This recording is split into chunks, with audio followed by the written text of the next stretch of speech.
L'âme comprend l'intelligence et les émotions. Elle est le siège de la personnalité, donc du sentiment de soi. Même quand le chrétien est affranchi des œuvres de la chair énumérées dans Galates 5, 19, 21, son intelligence, ses émotions peuvent recevoir les impulsions de la vie de l'âme animale, au lieu d'être animées par le Saint-Esprit qui habite l'esprit humain régénéré.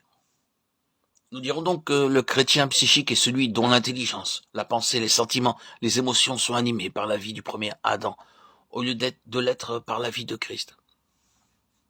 Esprit vivifiant qui contrôle, influence l'intelligence et les sentiments de quiconque marche selon l'esprit. 1 Corinthiens 15, 45. Le Saint-Esprit demeurant dans l'esprit peut rendre le croyant capable de crucifier les œuvres du corps, même lorsque son intelligence et ses sentiments sont restés charnels.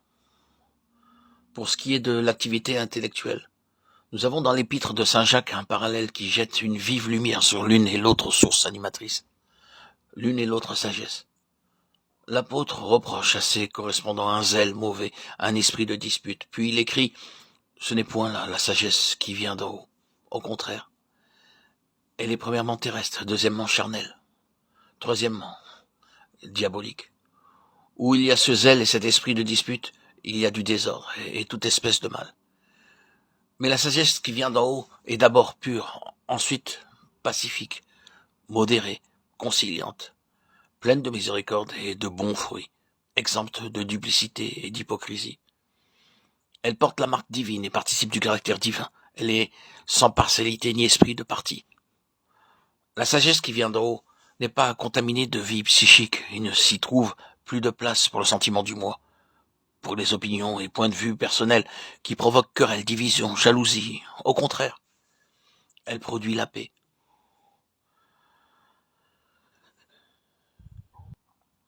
L'Église est déchirée par les divisions et les partis, ce qui manifeste une activité charnelle. Galates 5, 19, 20. Plus grave encore est la cause de désunion dans l'Église militante, lorsque c'est l'intelligence animale qui est le facteur de division,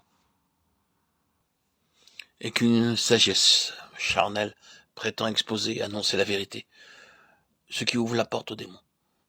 L'intelligence n'est pas seulement faillible, elle est le plus dangereux de tous les dons, aussi longtemps qu'elle n'est pas sous la dépendance de l'Esprit de Dieu. Et cependant, que de chrétiens qui recourent à elle pour saisir et comprendre la vérité, malgré la dégradation formelle des Écritures.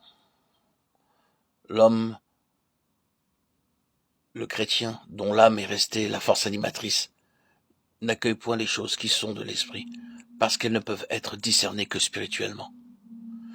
C'est souvent l'élément psychique chez les orateurs, les conférenciers exposant le sujet de la sainteté nécessaire qui provoque les divisions et les séparations. Il peut y avoir de l'amour dans leur cœur, il est vrai, mais il n'empêche que ceux-ci divisent, car les puissances sataniques s'appuyant sur les éléments psychiques agrandissent et exagèrent toujours les divergences au lieu de souligner ce qui unit. De sorte que des chrétiens, sous couvert de témoignages pour Jésus, combattent pour le triomphe de points de vue particuliers, chose d'importance très secondaire.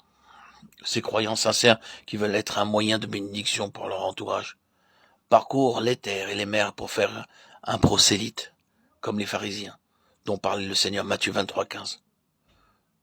Mais ils ne s'en rendent pas compte.